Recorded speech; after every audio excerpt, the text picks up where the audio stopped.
Guvohlik beramanki, bir Allohdan boshqa hech iloh yo'qdir. U yakkagandir. Uning hech sherigi yo'qdir. Yana guvohlik beramanki, Muhammad sallallohu alayhi vasallam Allohning bandasi va elchisidir. Shak shubhasizki, Alloh taolo bandalarni faqat o'ziga ibodat qilishdan iborat buyuk maqsad uchun yaratdi. Bu haqda Alloh taolo shunday deydi: "Va ma xalaqtul jinna val insa illa liya'budun." Jinlarni va insonlarni faqat menga ibodat qilish uchun yaratdim. Alloh taoloning nazarida maxluqotlarning eng hurmatlisi ularning taqvodorlari va ibodatgo'ylaridir. Bu haqda Alloh taolo bunday deydi: "Inna akramakum indallohi atqakum." Haqiqatan eng taqvodor bo'lganlaringlar Allohning dargohida eng hurmatli hisoblanasizlar. Ya'ni kishilarning bir-biridan ortiq bo'lishi nasab bilan emas, taqvodorlik bilan bo'ladi. İnsan Alloh taologa ibodat qilmagan vaqtda shaytonning minadigan ulg'i bo'lib qoldi. Havo havaslari uni insonni xohlagancha o'ynatib, shahvatlar uni har taraflarga elib ketadi. Uning qalbi qarg'u bo'lib qolib, yuz ichi mangadi. Alloh taolo bunday deydi: "Va man ya'shu an zikrir rahman nuqayyidu lahu shaytanan fa huwa lahu qarin va innahum la yasuddunahum anis sabili va yahsabuna annahum muhtadun." Kimki mehribon Allohni yod etishdan, ya'ni Qur'ondan yuz o'riydigan, biz uningga shaytonni musallat qilamiz. Shayton uni vasvasa qiladi. Shayton uningga hamisha hamroh bo'ladi. Shak shubhasizki, shaytonlar ularni, ya'ni ozg'un kuffarlarni to'g'ri yo'ldan tutadi. Ular bo'lsa o'zlarini to'g'ri yo'lda deb gumon qiladi. Mal'un iblis tavhid va ibodatni yoqtirmaydi. Uning odam bolalariga qattiq adovati bo'lganligi uchun ularni ozdurishni o'ziga o'zgarmas mezon qilgan. Lekin tanlangan bandalar iblisning ozdurishining sirtida bo'lib, iblis ularni ozdurishga hech qanday imkoniyatning yo'qligiga jazm qilgan. Bu haqda Alloh taolo bunday deydi: "Qala rabbi bima aghwaytani la uzayyinanna lahum fil ardi va la ughwiyannahum ajma'in illa ibadaka minhumul muhlasin." İblis aytdi: "Parvardigorim, sen meni gumroh qilganliging uchun yer yuzida odam bolalariga gunohlarni albatta chiroyli ko'rsataman. Ularning hammasini albatta ozdiraman. Ulardan faqat tanlangan bandalaringlar buningdan mustasno. Ya'ni ularni ozdirolmayman." Alloh taoloning tanlangan bandalarini ozdirishga iblisning kuchi yetmaydi. Alloh taolo bunday deydi: "Inna ibadi laysa laka alayhim sultanun va kafa bi robbika vakila." Shubhasizki, mening ixlosmand bandalarim ustidan sen hukmronlik qila olmaysan. Parvardigoring haqiqatan homiy bo'lish yetarlidir. Alloh taolo yana bunday deydi: "Fa-iza qara'tal Qur'ana fasta'iz billahi minash shaytonir rojim. Innahu laysa lahu sultanun 'alal ladzina amanu wa 'ala rabbihim yatawakkalun. Innama sultanahu 'alal ladzina yatawallawnahu wal ladzina hum bihi mushrikun." Sen Qur'on o'qimoqchi bo'lganingda qo'g'landi shaytonning vasvasasidan Allohga sig'inib panoh tilagin. Shubhasizki, mu'minlarning va Parvardigorga tavakkul qiluvchilar, ya'ni yo'langichlarning ustidan shayton hukmronlik qila olmaydi. Ya'ni Parvardigorga chin yo'langan mu'minlarga shaytonning vasvasasi ta'sir qila olmaydi. Shayton faqat o'zini do'st tutganlar va o'zining ig'vo qilishi bilan mushrik bo'lib ketganlar ustida hukmronlik qiladi. Mal'un iblisning kuchi faqat o'zining ergashuvchilariga, Allohga sherik keltirgan mushriklarga va nafs xohishlariga ergashib Alloh va uning elchisining amriga osiylik qilgan kishilarga yetadi. Iblis odam bolalarini ozdirish uchun vosita tanlamaydi. Ba'zida shubhalar bilan va ba'zida ko'p qism ergashuvchilarni ozdirgan shahvatlar bilan ozdiradi. Iblisning do'zaxni vojib qiladigan buzuq tovarlarni yegash uchun zina qilishni va ko'zlarning harom qarashini chiroyli ko'rsatib, harom qilingan lazzatlarni ko'zning xursandligi va ne'mat suratida suratlab berganligi ana shu vositalarning qatoridan bo'lib, shaytonning do'stlari iblis chaqirgan ko'zlarda harom qarash va zina qilishda gunohlarni qiladi. Nima uchun? Pes, shahvat va arzimas lazzat uchun. Bu lazzatning yo'qolishi nima degan tez, ziyin nima degan ig'ira. Siz harom qilingan narsa qaragan vaqtingizda harom lazzatni qisqa muddat topsangizmi, lekin u iymonni ketkizib, iymon nurini o'chirib, go'zallik to'nini tortib, hayo zinasini soldirib, fikringizni itoatdan yuz o'rtib, nachar va pes suratlarga oshiq bo'lish fikrini qalbingizga tashlaydi. Siz bu xil ahvolga mubtalo bo'lgan kishini shahvat kesili va harom bilan lazzatlanish kesili butunlay bitnik tashlaganligini hamda shahvatiga qo'l va nafs xohishiga asir bo'lib, yaxshilikdan to'sib qolganligini ko'rasiz.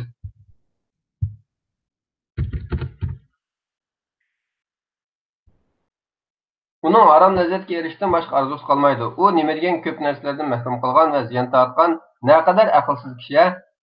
Shak shubhasizki, nafs xohishiga asir bo'lib, Parvardigorga osiylik qilib, Rabbini narozi qilgan kishi bo'lsa, ig'ir azob bilan qo'rqitilgan.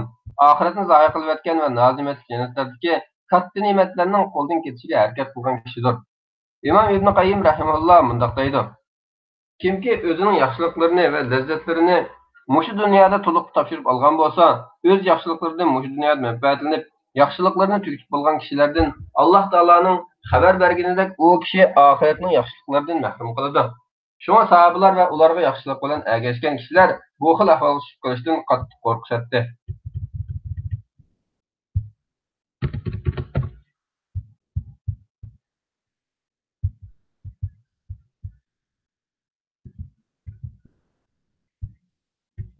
İmam İbn Qayyim rahimehulloh yana mundoq degan: kimki Alloh taolaning roziligini ko'zlab harom lazzatni tark etsa, u lazzatni qiyomat kuni to'liq topadi.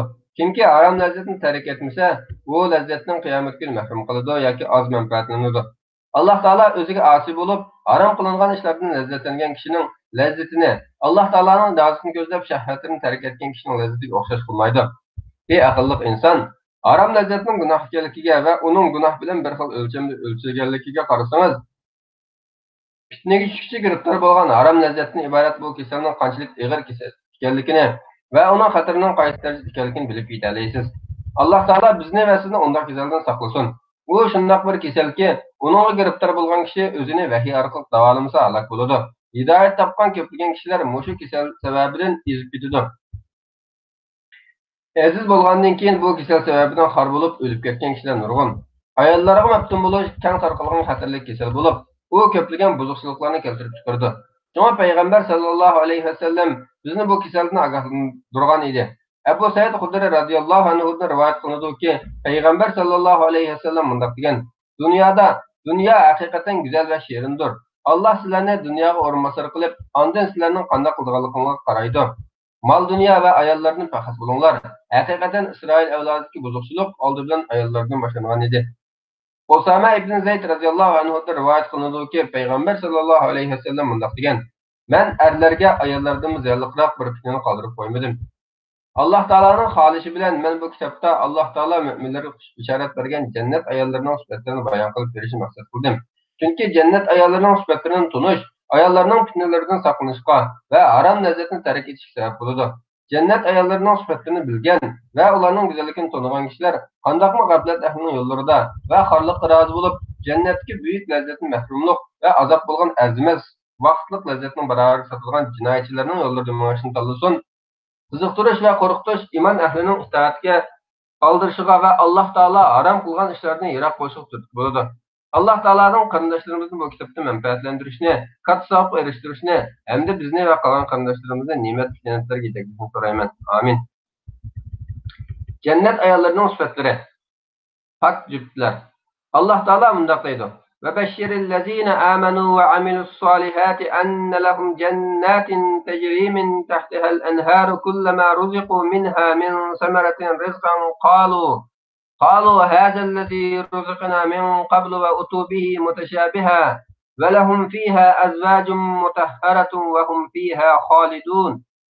Ey Muhammad sallallohu alayhi vasallam, iymon etgan va yaxshi amallarni qilganlarga ularning ostidan o'stanglar aqib turgan jannatlarga kirdiganligi bilan xabar bergin.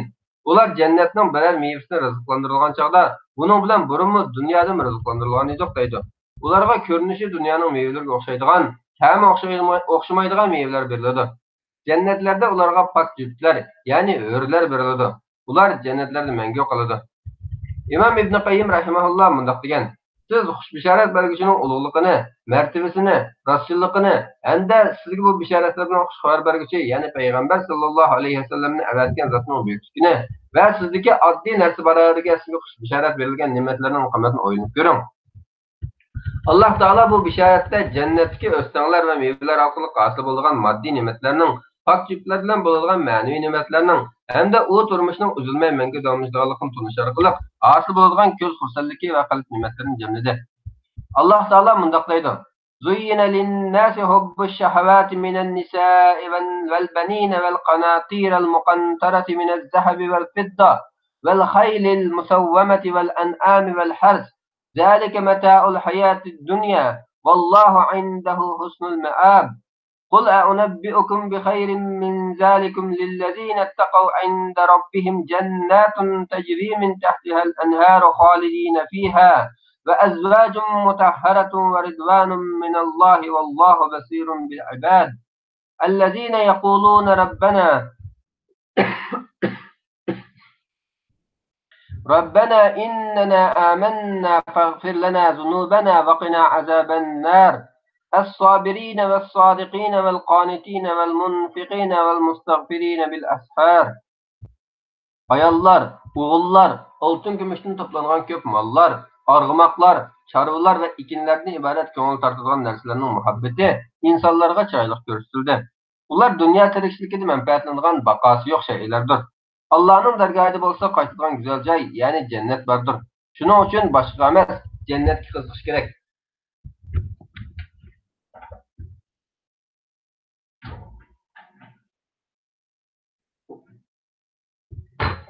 Ey Muhammad sallallohu alayhi vasallam, qavminga aytqinki, sizlarga ulardanmi, ya'ni dunyoning zibuzinetlari va ne'matlaridanmi yaxshi bo'lgan narsalarni aytib beraymi? Taqvodorlar uchun Parvardigor huzurida ostidan o'stanglar yaqib turgan jannatlar bo'lib, ular jannatlarda mangu qoladi. Jannatlarda pok yurtlar bor. Taqvodorlar uchun ya'ni Allohning rizosi bor. Alloh bandalarni, ya'ni ularning hamma ishlarini ko'rib turuvchidir. Ular, ya'ni taqvodorlar, Parvardigorimiz biz shubhasiz iymon etdik. Bizning gunohlarimizni mag'firat qilgin, bizni do'zax azobidan saqlagin deydi. Ular, ya'ni taqvodorlar sabr qilguvchilardir, rostchilardir, Allohga itoat qilguvchilardir, yaxshilik yo'llariga pul-mollardan sarf qilguvchilardir va saharlarda istig'for aytquchilardir. Alloh taolo yana bundoq deydi: "Vallazina amanu va amilus solihati sanudkhiluhum jannatin tajri min tahtiha al-anharu khalidina fiha abada." لهم فيها أزواج مطهرة وندخلهم ظلا ظليلا. İman etqan və yaxşı əməllərini qılğanlarını astidan östənlər aqıb turğan cənnətlərə kirgizimiz. Ular cənnətlərdə məngü qaladı. O yerdə onlarga pak cübtlər buladı. Ularni cənnətning məngülük sayəsiga daxil qılımız. Allah Taala özünün taqvodor mo'min bandalarga xabar bergan katta bishoratidir. Taqvodorlarning cennet küçükleri her qanday qiyinchilik ve paskin narsalardan xoli bo'lib, poklikda ularning oshkorasi bilan yoshirin o'xshashdir. İmam İbn Qayyim rahimehulloh mundaq degan: "Ular dunyo ayollarida bo'lgan tukurish, mishqirish, cho'ngishiktarat, nifas va hayz qatorliq aziyatlardan pok qilingan jutlar bo'lib, ular yoshirin yomon axloq va sifatlardan, tili uyatsiz, sart va qabih so'zlardan, ko'zi o'z uchidan boshqa qarashdan va kiyimlari maynachilikdan pokdir." İmam İbn Kesir rahimehulloh Alloh taolaning "Lahum fiha azvajun mutahhara" u yerda ular pok jutlar bo'ladi degan oyat haqida mundaq degan: "Taqvodor mu'minlarga jannatda hayz, nifas, cho'ngishik tahorat, tukurik va mishqirishlardan pok bo'lgan jutlar bor bo'lib, ularda yuqori ishlarning hech bir sodir bo'lmaydi. Ular ichki tashqi axloqlari, so'zlari, liboslari va mijoz xarakterlari pok qilingan jutlardir." Ey aqlli inson, mana bu jannat ayollarining sifatlaridir. Siz jannat yarak solih amallar bilan keling. Alloh va Allohning rasuliga itoat qilishda tirishchilik ko'rsating. Umidki siz qo'rqitilgan fitnalardan qutulib, qiziqtirilgan ne'matlarga erishsiz. Siz Alloh taolaning "Zalika mata'ul hayatid dunya vallohu indahu husnul ma'ab." Ular dunyo tirikchiligida manfaatlanadigan baqosi yo'q shaylardir. Allohning dargohida bo'lsa qaytadigan go'zal joy, ya'ni jannat bordir. Shuning uchun boshqa emas, jannat qiziqish kerak degan so'zni o'ylanib ko'ring. Oxiratning mangulik va texmi yaxshi ekanligini bilib, Alloh taologa taqvolik qilish uchun Alloh taolo o'z bandalarini oxiratning savobiga qiziqtirdi va uni yetaklaydi. İmam İbn Qayyim rahimehulloh Alloh taoloning "Zuyyina lin-nasi hubbush shahawat" ko'ngil tortadigan narsalarning muhabbati insonlarga chiroyli ko'rsatildi degan oyat haqida mundaq deydi: "Dunyoni chiroyli ko'rsatgan lazzat va shahvat hamda dunyoni talab qiluvchilar va uni oxiratni orzu ko'rguvchilarning orzu-g'oyalari bo'lgan narsalarning tuvandagi yetishlik narsa ekanligini Alloh taolo yuqori oyatda xabar bergan bo'lib, ular birinchi dunyo zinnatlari va shahvatlarining eng kattasi va fitnalarning eng cho'ng bo'lgan ayollardir. Ikkinchi, erlikning mukammalligi, uning hurmati va izzatiga sabab bo'lgan bolalardir. Uchinchi va to'rtinchi, oltin kumush bo'lib, bu ikkisining jinslari va turlarining farqli bo'lishiga qaramay, ular ko'ngil tortadigan narsalardir. Beshinchi, o'z egillarining azizlanishiga va faxrlanishiga sabab bo'lgan hamda ularning qo'rg'oni bo'lgan, shundoqla dushmanlarni qo'rqitish va qo'llab chiqarish sabab bo'lgan jang qurollaridan iborat belgi qo'yilgan otlardir. Oltinchi, Kişiler ulaqları, taamları ve kiyim-kechekleri için menfaat olan çarı mallardır. 7. İnsanlarning va ularning çarı mallarının ozuq manbasi hamda meyve ve dori-darmeklarning kelish manbasi olan dehqonchilikdir. Allah Taala bu narsalarning hayoti dunyoning manfaatli narsalar ekanligini xabar qilgandan keyin o'z bandalarini oxiratning manfaatli narsalari qiziqtirib va oxiratning manfaatli narsalarining bu narsalardan texim yaxshi va mangulik ekanligini ularga bildirib mundoq deydi: قل أنبئكم بخير من ذلكم للذين اتقوا عند ربهم جنات تجري من تحتها الأنهار خالدين فيها وأزواج مطهرة ورضوان من الله والله بصير بالعباد. Ey Muhammed sallallahu aleyhi ve sellem, kavminge aytqin ki, sizlerge ulardınmı, yani dünyanın zıbırnetleri ve nimetlerden yaxşı bolgan narsalarni aytib bereymi? Taqvodorlar uchun Parvardigori huzurida ostidan o'stanlar yaqtirilgan jannatlar bo'lib, ular jannatlarda mangu qoladi. Jannatlarda pokchiliklar bor. Taqvodorlar uchun yana Allohning rizosi bor. Alloh bandalarini, ya'ni ularning hamma ishlarini ko'rib turuvchidir. Ondan Alloh taolo oxiratning manfaatli narsalarga loyiq bo'lgan kishilarni tilga olib mundoq deydi: الذين يقولون ربنا إننا آمنا فاغفر لنا ذنوبنا وقنا عذاب النار الصابرين والصادقين والقانتين والمنفقين والمستغفرين بالأسحار. Ular, yani takvadarlar, Perverdigarimiz, biz şüphesiz iman ettik, bizning günahlarimizni mağfiret kılgın, bizni dozak azabından saklagan deydi. Ular, yani takvadarlar, savr kılgıçlar, rasullardır, Allah'a itaat kılgıçlardır, yaxşılık yolları pulmallarını sarf kılgıçlardır ve seherlerde istikbar etmişlerdir. Allah Taala özünün takvadar dostluğu tayyorlagan ve dünya menfaatlerini yaxşı bolgan ahiret nimetlerinden xabar berdi. Ular ikki türlük bulup, birincisi ular menfaatlanadigan savaptır. İkincisi bu birincisinden kattı bulup, Allah Taala'nın ulardan razı buluşudur. Allah Taala'dan bizni özünün cennete getirişini sorayımız. Şüphesiz ki Allah Taala mağfiret kılgıcı ve rahim kılgıcı zattır. Güzel ayarlar. Allah Taala mundaq deydi: "Fihinne hayratun hisan." O cennetlerde çıraylı xotinlar var. İmam İbn Qayyim rahimahullah o vaqtda mundaq deydi: Ular içki ve taşqi güzelliklerini özlük cem kılgan, yaratılışı ve ahlakı mükemmel bulgan yüzleri çıraylık ayarlardır. O ayarlarının güzellik hakkında Enes İbn Malik radıyallahu anhu'da rivayet kılgan hadiste Resulullah sallallahu aleyhi ve sellem mundaq degan: Allah Taala yolida ettigini yoki akşamı bir qatim jihad chiqish dünya ve dünyalik narsalardan yaxshidir. Sizlardan biringlarning jannatdagi qamchisining o'rni dünya ve dünyalik narsalardan yaxshidir. Agar cennet ehlidan bir ayol Zemin ehliga qaraydigan bo'lsa, bütün dünya ve dünyanın ichki barliq narsalarini nurlantirib o'tadi. Osmon bilan zaminning orasi nihoyat esil xushroq to'lib ketadi. U ayolning beshidagi yog'liqi dünya ve dunyolik narsalardan yaxshi. Cennet ayollarining go'zalligining ziyodalashib turganligi haqida Anas ibn Malik radhiyallohu anhu rivoyat qilgan hadisda Rasululloh sallallohu alayhi vasallam bunday degan: Haqiqatan cennetli bir bozor bo'lib, cennet ehli her cuma kuni shu bozorga boradi. Şimal tarafdan bir şamal kelib, ularning yüzlerini ve kiyim-kecheklerini siypab o'tadi-da, ularning husn jamolini texim chiroyliqlashtiradi. Ular yana chiroyliqlashgan ve kelishgan holatlarda uylariga qaytishadi. Uydagilar ularga Allohning nomi bilan qasamki, sizlar texim chiroyliqlashib ketibsizlar deydi. Ularmi uydagilarga Allohning nomi bilan qasamki, biz ketgandan keyin sizlarmi bak go'zallashib ketibsizlar deydi. Cennet ayollarining erlarga mo'nliq ovozlari bilan naqsh etib berdi. Cennet ayollari erlarga mo'nliq ovozlari bilan naqsh etib berdi.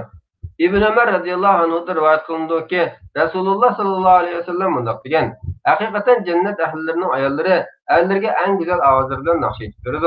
Bu naqshlarni hiçbir kişi anlab bakmagan bo'lib, ularning naqshlarida mundaq so'zlar bor: Biz en yaxshi, güzel ve ahlak ayollarımız, hürmetlik ve ulug' qavmning ayollarimiz. Ular bir tarafdan naqsh etib, yana bir tarafdan shahla ko'zlari bilan qalbni xotirjam va ko'ngilni xursand qilib qaraydi. Ularning naqshlarida yana mundaq so'zlar bor: Biz mangu yashovchilarimiz, hergiz ölmeymiz. Biz xotirjam ve eminmiz, hergiz korkmaymiz. Biz muqim turg'uchilarimiz, hergiz ko'chmaymiz. Cennet ayollari sanat saqlanan go'harga o'xshaydi. Alloh taolo mundaq deydi: "Va hurun ayn ka'amsalil lu'lu'il maknun." Ularga sanatning ichki go'harga o'xshaydigan shahla ko'zlik o'rlar beriladi. Tafsir Ibn Kasirda bu oyat haqida mundaq deyilgan: Shahla ko'zlik o'rlar oqliqda va suzuklikda o'l marvoyatga o'xshash bo'lib, al-maknun deganlik sadabda yo'gab saqlangan degan ma'noni bildiradi. İmam İbn Qayyim rahimahullah mundaq degan: Uncha marvoyatlar orasidan o'zi oq, rangi suzuk va siyliq bo'lganini olgan. Cennet ayolları aqlıqda goya qo'l tegmay saqlangan tuyg'u qushning tuxumlaridir. Alloh taolo mundaq deydi: "Va indahum qasiratut tarfi'in ka'annahunna bayzun maknun." Ularning yanında erleridan g'ayri ko'zilmaydigan shahlo ko'zlik juftlar bo'ladi. Ular aqlıqda goya qo'l tegmay saqlangan tuyg'u qushning tuxumlariga o'xshaydi. Tuyg'u qush o'zining tuxumini paylar orqali shamol va chang to'zondan saqlaydi. Shuningdek, Alloh taolo jannat ayollarini paylarning orasida yoshirinib turgan tuxumga o'xshatdi. Baydun maknun ning ma'nosi haqida o'xshamagan ko'zqarashlar bor bo'lib, ba'zilar u shakalning ichki tarafida bo'ladigan tuxumning ichki qismidir dedi. Bu ikkinchi o'xshatish. Yana ba'zilar u unchma rivoyat bo'lib, jannat ayollari unchma rivoyatining oqliq va suyuqligiga o'xshatilgan dedi. Bu uchinchi o'xshatishdir. Bu o'xshatishlardan tanlangani birinchi o'xshatish. Ya'ni ular oqliqda go'yo qo'l tegmay saqlangan tuyg'uqning tuxumlariga o'xshaydi bo'lib, uni Shavkani Fathul Qadir nomli kitobida kuchlantirgan. Alusi Ruhul Maani da mushu ma'noni tanlagan. Alloh eng yaxshi bilguchidir. Jannat ayollari xuddi yaqut va marvoyatdir. Alloh taolo jannat ayollarini sifatlab bunday deydi: "Ka'annahunnal yaqut val marjan." Go'yo ular suzuklikda yaqutdir, oqliqda marvoyatdir. İmam İbn Qayyim rahimahulloh bunday degan: Hasan Basri va mufassirlarning hammasi yaqutning suzukligini va marjanning oqligini ko'z tutib, jannat ayollarini suzuklikda yaqutga va oqliqda marjonga o'xshatgan. Ibn Kasir rahimahulloh Mujahid, Hasan va Ibn Zaydlardan yuqorqi ma'noni naql qilgan. İmam İbn Qayyim rahimahulloh bunday degan: Sen yaqut va marjonlarning orasidan o'zi suzuk, rangi chiroyli qizil aralashganini olgan. Abu Hurayra radhiyallohu anhudan rivoyat qilinadiki, Rasululloh sallallohu alayhi vasallam bunday degan: Jannatga eng avval kiradigan bir to'kim kishilar 14 kunlik to'lin oydek bo'lib ketadi. Ondan ularning orqadan kiradiganlar osmondagi eng nurli qulflardek bo'lib ketadi. Ular jannatda cho'ng kichik tarat qilmaydi, tükürmaydi, mishqirmaydi.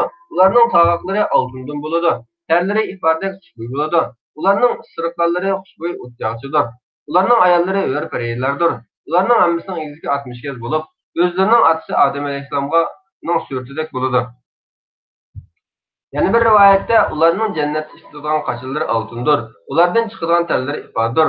Ularning har biriga go'zalligidan terisining sirtidan pochoqlarining yiliklari ko'ringandek suzuk bo'lgan ikki ayol bo'ladi. Ular o'zaro ixtilof qilishmaydi, g'azab qilishmaydi. Ularning qalbi bir odamning qalbidek bo'ladi. Ular atigan oqshomda Alloh tasbih aytadi. Rasululloh sallallohu alayhi vasallamning jannat ayollarini sifatlab, ular go'zalligidan terisining sirtidan pochoqlarining yiliklari ko'ringandek suzuk degan so'zi ularning go'zallik va suzuklikda kamolatga yetganligini uqtirdi. Abu Hurayra radhiyallohu anhudan rivoyat qilinadiki, Rasululloh sallallohu alayhi vasallam jannat ahlidan bo'lgan bir erning hur aynlardan bo'lgan ikki ayoli bo'ladi. Ularning har birining ustida 70 bir kiyim bo'lib, ularning pochoqining yiliki kiyimning tishidan ko'rinib turadi.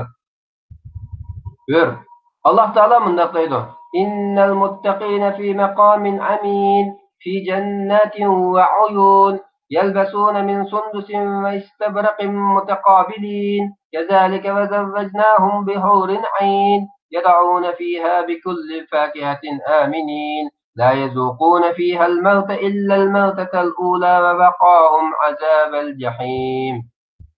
Taqvodorlar haqiqatan bexatar joyda bo'ladi. Bog'larda, buloqlarning orasida bo'ladi. Ular qilin, yupqa ipak kiyimlarni kiyib, bir-biriga qarab o'ltirishdi. Ularni turli hurmatlar bilan mushundoq ikrom qildik. Shahlo ko'zli ko'zlarni ularga jub qilamiz. Ular jannatda mayda ig'irlashish va kasalliklardan amin bo'lgan holda xizmatchilardan hamma mevlarni keltirishni talab qiladi. Ular ilgirki, ya'ni dunyodagi o'limdan boshqa jannatda hech qanday o'limni topmaydi. Allah ularni do'zax azobidan saqlaydi. İmam İbn Qayyim rahimahulloh bunday degan: Alloh taolo jannat ahllariga jannatki mevlar va o'stanlardan bo'lgan go'zal manzillar, har qanday yomon ko'riladigan ishdan amin bo'lish, chiroyli liboslar, jannat ahllarining bir-biriga qarshi o'ltirish o'tkazgan kamil suhbatlari, o'rayin bilan hosil bo'lgan to'liq lazzatlar va mevlarning uzilib qolishidan, ya'ni mevlarning davomli yetkazilib turilmasligidan, ziyonlardan va ofatlardan amin bo'lib, turli mevlarni talab qilish qatorli holatlarni jamlab bergandan keyin ularga jannatda o'limning ta'min etilmaydiganligini bildirdi. İmam İbn Qayyim rahimahulloh bunday degan: Alloh taolo bunday deydi: "İnnel muttaqina fi maqamin amin, fi jannatin ve uyun." Taqvodorlar haqiqatan bexatar joyda bo'ladi. Bog'larda, buloqlarning orasida bo'ladi. O'rin muqim va bexatar o'rindir. Amin bo'lish, aminlik ustining hammasini jamlagan bo'lib, Her qandaq yomonlik, afet ve yomon ko'rilgan ishlardan xotirjam bo'lishdir.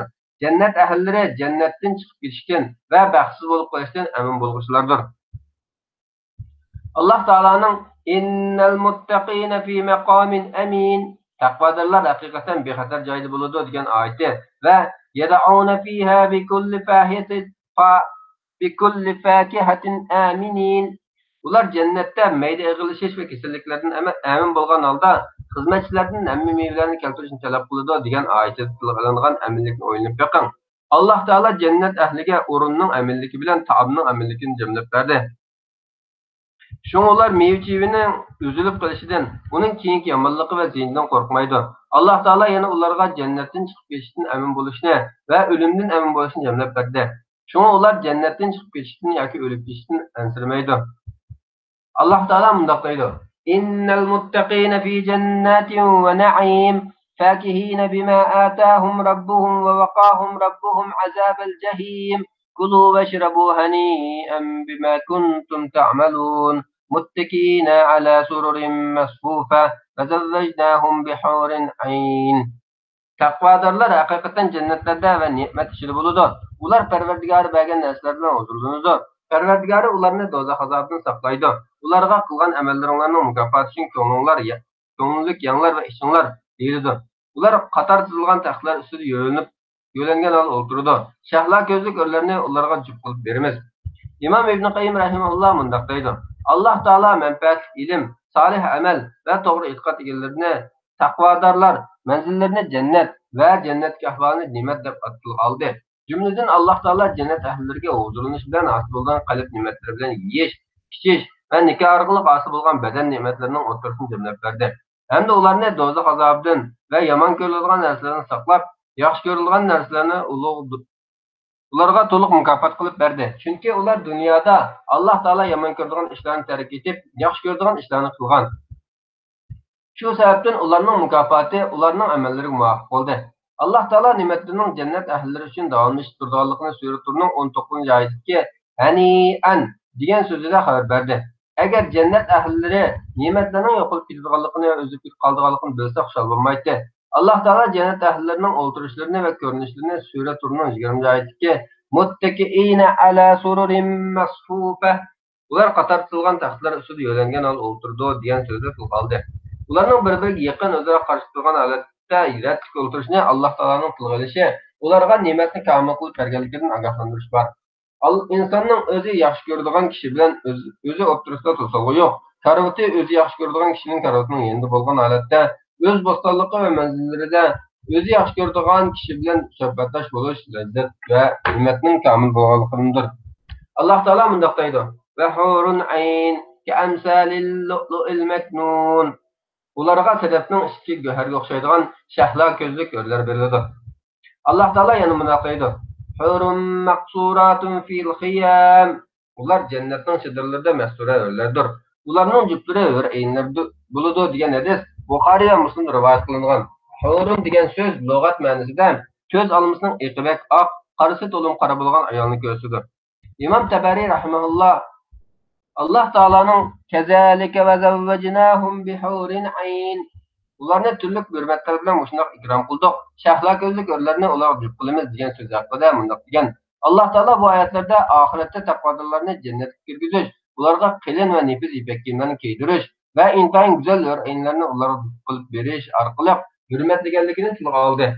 Bu yana Allah Teala'nın hurun maksuratun fil khiyam. Ular cennetin sidrlarida mestura örlerdir degan söz hakkında mundaq degan.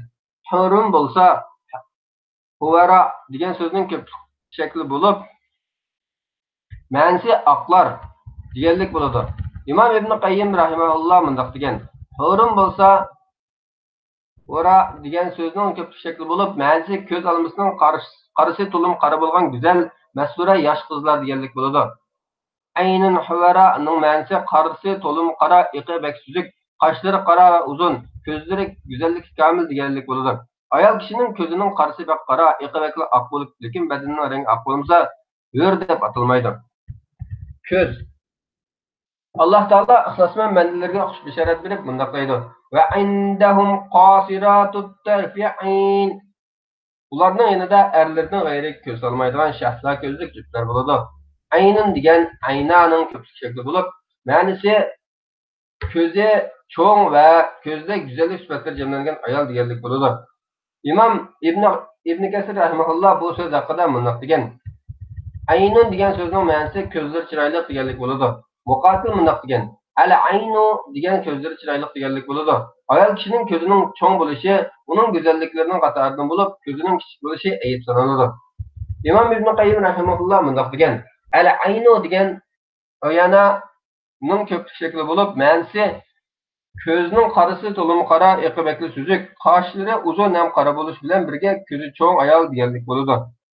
Öz erlerden gayri göz almaydigan ayollar. Allah Teala mundoq deydi: "Ve indahum qasiratut tarfi'ain." Ularning yanında erlerden gayri göz almaydigan şahla gözlük cüpler buludu. Allah Teala yana mundoq deydi: "Muttakiina ala furushin batainuha min istabraqin ve janal jannatayn dan. Fabi'ayyi ala'i rabbikuma tukazziban?" فيهن قاصرات الطرف لم يطمثهن إنس قبلهم ولا جان فبأي آلاء ربكما تكذبان كأنهن الياقوت والمرجان فبأي آلاء ربكما تكذبان. Ular əsərləri qəlin tavardan bolğan töşəklərə yönəlidi. İki cənnətning meyvəsi turğan, o'tirgan, yatqan adamni o'zalaydigan darajada yaqindir. Ey insanlar, cinlar, sizler Perverdigarlarning qaysi ne'matlarini inkor qilasizlar? O cennetlerde erlerden başları qaramaydigan, erlerden burun ularga hiç insan ve cin yaqinchilik qilmagan xotinlar var.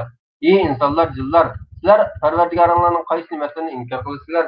Go'yo ular suzuklikda yoqutdir, oqlikda marvoyatdir. Ey insanlar, cinlar, sizler inkor qilasizlar. Allah Teala yana mundoq deydi: "Ve indahum qasiratut tarfi'at rob." Ularning yanlarida erlerden gayri göz almaydigan yosh qo'ram o'xshash juplari bo'ladi. İbn Kasir o'z tafsirida qasiratut tarfi degan oyatning ma'nosi haqida mundoq degan: Bu oyatda sifatlangani o'z erlaridan boshqa kishilarga qaramaydigan ayollar bo'lib, ular jannatda o'z erlaridan go'zal hech bir narsani ko'rmaydi. İmam İbn Qayyim rahimahulloh bu oyatning ma'nosi haqida mufassirlar bu oyatning ma'nosi ularning ko'zlari o'z erlariga o'tgan bo'lib, öz erlerden başka kişilerini arzu kılmaydı deganlik bo'ladi dedi. Yani bu ayet cennet ayollarının kamil iffetlikini, erlerden başka kişilerini arzu kılmaydiganligini ve ular erlerden razı bo'lganlik uchun erlerden başka göz salmaydiganligini bildirdi. Şuna cennet ahillerinin cennet ayollarından lezzetlenishi en kamil ve vahiy etken bo'ladi. Çizirlardaki mesture örler.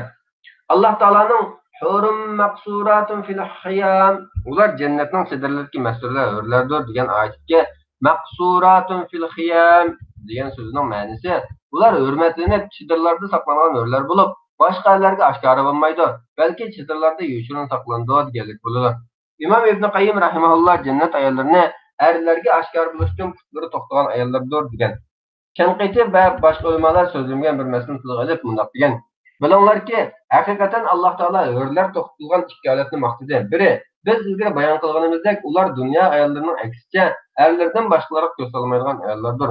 Yani biri Allah Teala'nın Peygamberi Resulullah sallallahu aleyhi ve sellem'in ayarları hakkında ve karne fi buyutikunne öylerinlerde olturunlar diyen ayet tutulur elinğandek ular çadırlardan çıkmaydıgan, çadırlarda saklanılan ayarlar bulunmalıdır. Ayarlarının öz öylerinde saklanılan buluşu, ularının güzel sıfatlarını hesaplanıdır. Şeyh Abdurrahman İbn Nasir Sa'di Allah Teala'nın hurum maksuratun fil hiyam ular cennetin çadırlarda mestura örlerdir degan ayeti haqida mundoq degan. Ular uncha marvoyatlardan bo'lgan chidirlarida o'zlarini erlarga tayyorlagan holatda podshohlarning uyatchan mestura qizlarga o'xshash saqlagan ayollardir. O'rlarning chidirlarda saqlangan holatda bo'lishi ularning jannatning bog'lari va bo'stonlariga chiqishiga qarshi kelmaydi.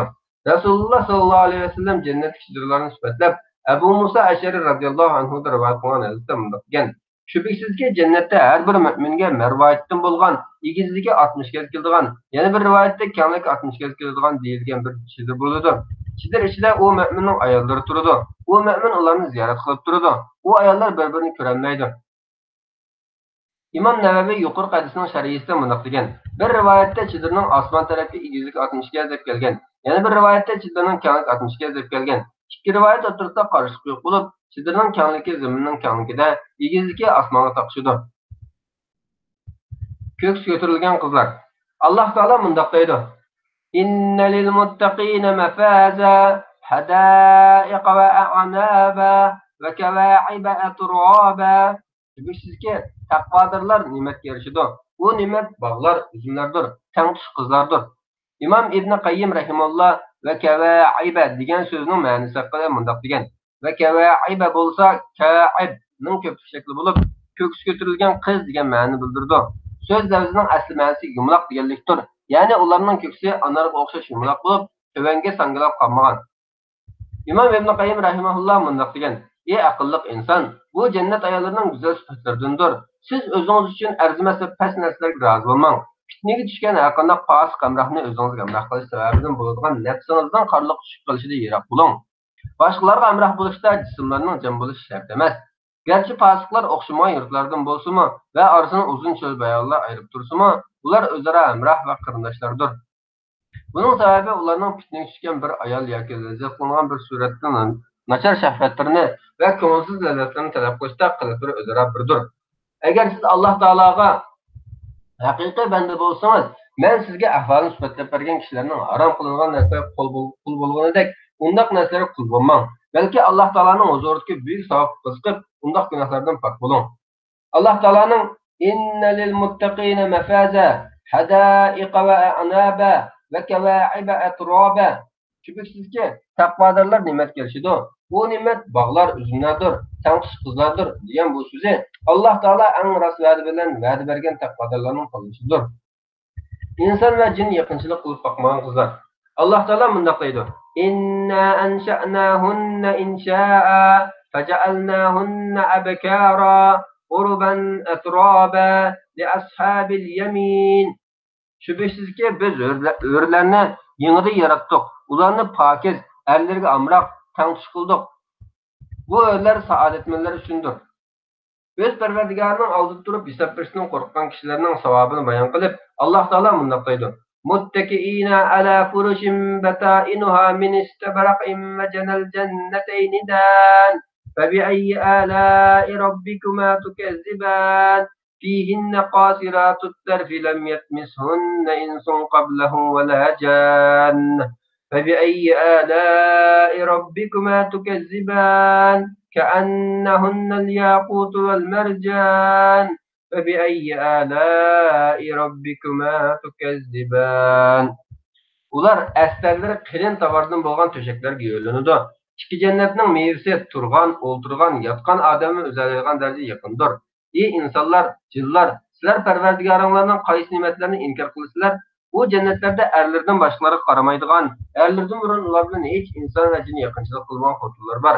Ey insanlar, cinlar, sizler Perverdigarlarning qaysi ne'matlarini inkor qilasizlar? Go'yo ular suzgichli yoqutdir, oqliqda mirvoyatdir. Ey insanlar, cinlar, sizler Perverdigarlarning qaysi ne'matlarini inkor qilasizlar? Allah Teala yana mundoq deydi: Fihinna hayratun hisan.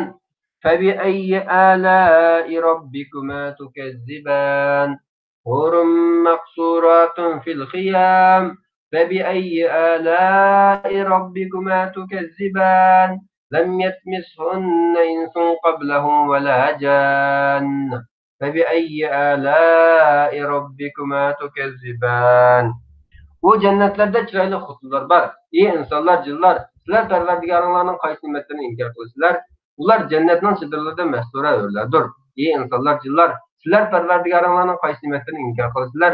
Erlerden ilgari ularga hech inson yaxshilik qilmagan. Ey insanlar, cinlar, sizler Perverdigarlarning qaysi ne'matlarini inkor qilasizlar? Abu Hurayra radhiyallohu anhu mundoq degan: Sahabeler, ey Allah'ның elchisi, biz cennette ayollarımızla yetişelemdik deb so'radi. Rasululloh sallallohu alayhi vasallam bir odam kunda 100 qizga hamroh bo'la oladi dedi. Allah Teala'nın lem yetmishunna insun qablahum ve la jan. Erlerden ilgili ularga hiç insan ve cin yakınçılık kılmagan degan sözüde şu kızlar arkalıp erişilgan lezzetinin kamil lezzet ekanligi tutilgan. Çünkü er kişinin başka kişi cima kılıp bakmagan ayoldan hasıl bo'lgan lezzeti boshqa kishi bilan jimo qilib boqqan ayol bilan hosil bo'lgan lazzatdan ortiqdir. Anas ibn Malik radhiyallohu anhu rivoyat qilindiki, Rasululloh sallallohu alayhi vasallam jannatda menga munchilik jimo quvvati beriladi dedi. Sahobalar: "Ey Rasululloh, buningga taqat yetamdi?" deb so'radi. Rasululloh sallallohu alayhi vasallam: "Ha, uningga 100 kishilik jinsiy quvvat beriladi" dedi. Erlarga amroq.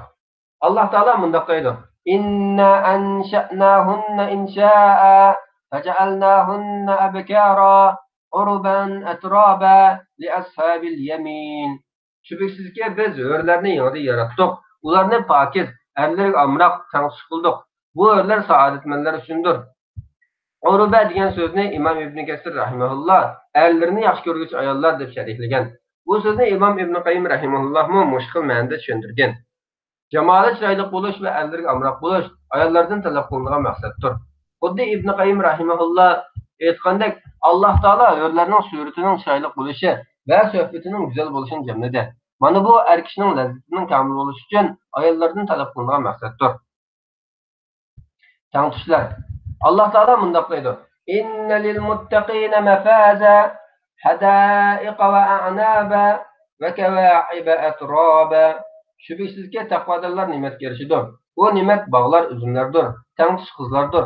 Ibn Kasir rahimahulloh atroba degan so'zning ma'nosi yoshlari tangtush qizlar deganlik bo'ladi dedi. Imom Ibn Qayyim rahimahulloh mundaq degan: "Jannat ayollarining yoshlarining tangtush ekanligini tilga olishga maqsad ularning ichida go'zalligi yo'qolib ketgan qari ayollar va jinsiy aloqaga taqat keltirolmagan kichik qizlarning yo'q ekanligini bayon qilishdir. O'g'illar bo'lsa qizlarning aksicha, jannatda jannat ahliga xizmat qilgan g'ilmonlar, kichik bolalar bor." Imom Ibn Qayyim rahimahulloh mundaq degan: "Jannat qizlari qandoqdir kichiklarga xos bo'lgan, cho'nglar ularni ziyorat qilmaydigan ayollar emas, balki ular yosh yigitlarning yoshlariga tangtush keladigan yosh mastura qizlardir." Xotima. Bu sizni ularga erishishga ishtiyoq tortadigan va o'rlar makoniga chaqiradigan jannat ayollarining sifatlaridir. Chunki siz ularga erishish uchun Alloh taoloning roziligini talab qilgan holda, Alloh taoloning to'g'ri yo'lga boshlaydiganiga keskin ishonch bog'lang. She'r. Yo'llarini jannatning bardin so'zlab sifatlab, maqsad qilsang yetmakni sal qarama qil sabab, oldirg'in, tirishg'in, chaqqan bo'lsin qadiming, bu hayotda minishing bo'lur go'yo bir soat. Aşık bo'lgan jannatga so'zla ham o'zingga, so'zla hamda o'zingga, hayot bo'lsang baringni mehr uchun sarf et, jannat uchun jafo chek, ro'z tutqanlar kabi, yetgan shu vaqt bo'ladi go'yo et kunidek. Sifatlari jannatning to'ydirumsin charchashni, xatarlardan alqig'in, jannat amindir faqat. Haqiqatan aqlligilari bu dunyodagi arzimas go'zallikni deb jannat qizlariga o'yinishni qilmaydi. Hamda do'zaxga kirishga sabab bo'lgan vaqt harom lazzatni jannatga haqiqiy va kamil bo'lgan lazzatga tegishmaydi. Kimki haqiqiy lazzatni arzimas narsalarga almashtirishni talab qilsa, u savdoda ziyon tortgan, oxirati qiyinchilikda bo'lgan bo'ladi. Shahvatiga asir, hayoti va nafsiga xohishiga qul bo'lgan kishidir. She'r. Sen kelmading dunyoga izlab dunyoviy lazzat yoki pichak narsalar emas oxirgi maqsad. Asli g'oya tayyorlash oxiratga uzuqni, dunyolikning cho'ng ziyon bo'lur sana shu sabab. G'amlar eding cho'ng ishdan seni to'sgan narsaga, tarik etib g'oyani chekding dunyo deb hasrat. Afsus bo'lsin, vallohi bo'lsa qalbing salomat, qolar edi üzülüp bu mahrumlikdan faqat. Bas xush qildi qalbni pichak dunyo hayoti, lekin topar o'shini yetib kelsa oxirat. O'ziga yaxshilikni xohlaydigan kishi nasihatimga quloq soling va uningdan manfaatlaning. Harom lazzatga aldirashni sizga zinnatlab ko'rsatgan nafs xohishingizga qarshi ko'rsating. Alloh taoloning arg'amchisiga ching asilish, Alloh va uning rasuliga itoat qilish va Alloh taoloning huzuridagi taqvodorlarga tayyorlangan ne'matlarning esil va mangulik kelib jazm qilish orqali nafs xohishingizni kontrol qiling. Bilingki, lazzatni his qiladigan a'zolarning farqli bo'lishiga qaramay, haromdan erishilgan har qanday lazzat kishini hasrat qilish va g'amandishlarga olib boradi. Hamda do'zaxga kirishga sabab bo'lish bilan birga jannatga katta savoblardan mahrum qo'ydi. Alloh taolo mundaq deydi: "Ya ayyuhallazina amanu taqulloha va tanzur nafsum ma qaddamat lighad wattaqulloha innalloha khabirun bima ta'malun va la takunu kallazina nasulloha fa ansahum anfusahum ulaika humul fasiqun." لا يستوي أصحاب النار وأصحاب الجنة هم الفائزون. Ey müminler, Allah'tan korkunglar. Her adam ete yani kıyamet günü için yaxşı amellerden nimelerni tayyorlaqanligiga qarasin. Allah'tan korkunglar. Allah hakikaten kılayotgan işlardan to'liq xabardardır. Sizlar Allah'ni unutgan, shuning bilan Allah ularga o'zlarini unutildirgan kishilardek bo'lmanglar. Ana shular fosiqlardir. Ahli do'zax bilan ahli jannat qiyomat kuni barobar bo'lmaydi. Ahli jannat bo'lsa maqsadga erishuvchilardir.